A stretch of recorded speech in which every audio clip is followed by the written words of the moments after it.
దండం పెట్టుకుంటారన్నమాట. అప్పుడు మిగతా వాళ్ళు అనుకోకూడదు, అబ్బబ్బబ్బ వీళ్ళకి ఎంత బాగుంది, ఎంత మంచి లాభం, ఎంత మంచి ఆదాయం, నూతన వస్త్రాలు, పూర్ణ కుంభము, నూతన పాదరక్షాలు, ఆహా ఛత్రి, ఇవన్నీ అనుకోకూడదు అనమాట. ఎందుకంటే మీరు ఏమనుకోవాలి ఇంకా అంటే ఎంతగా అదృష్టవంతులను మనకి కష్టాల నుంచి, నష్టాల నుంచి, బాధల నుంచి విముక్తి పొంది సుఖ సంతోషాలతో, లాభాలతో మనం ఈ సంవత్సరం ఉండేలాగా మనల్ని అనుగ్రహించాలి ఈ గురువుల వల్ల మనం తెలుసుకున్నాము అని మనమందరం కూడా సంతోషపడుతూ ఆ పంచాంగ పఠనం చేసిన వాళ్ళకి మనం ఇవన్నీ కూడా దానమిస్తూ ఉండాలన్నమాట. అలాగే ఈ సంవత్సరం విశ్వావసునామ సంవత్సరం అని అన్నారు. మొదటి విశ్వావసు అంటే ఏమన్నమాట? విశ్వ అనగా విశ్వం, విశ్వం అంతా కూడా.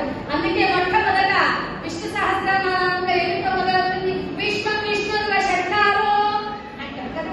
విశ్వం అంటే ఈ సృష్టి మొత్తం, వసు అంటే వస్తైక కుటుంబం అంటే భగవత్ కుటుంబం, వసువులు అంటే అష్ట వసువులు ఉన్నారు మనకి. అష్ట వసువుల్లో ఒకరైన వారే కృష్ణాచార్యులు కూడా.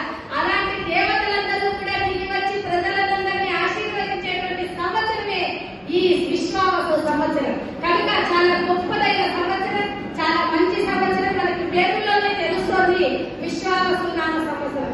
కనుక ప్రజలందరూ కూడా ఆరోగ్యంగా, ఆరోగ్యంగా, వృద్ధితో, ఐశ్వర్యాలతో ములతూగేటువంటి సంవత్సరమే విశ్వావసు సంవత్సరం.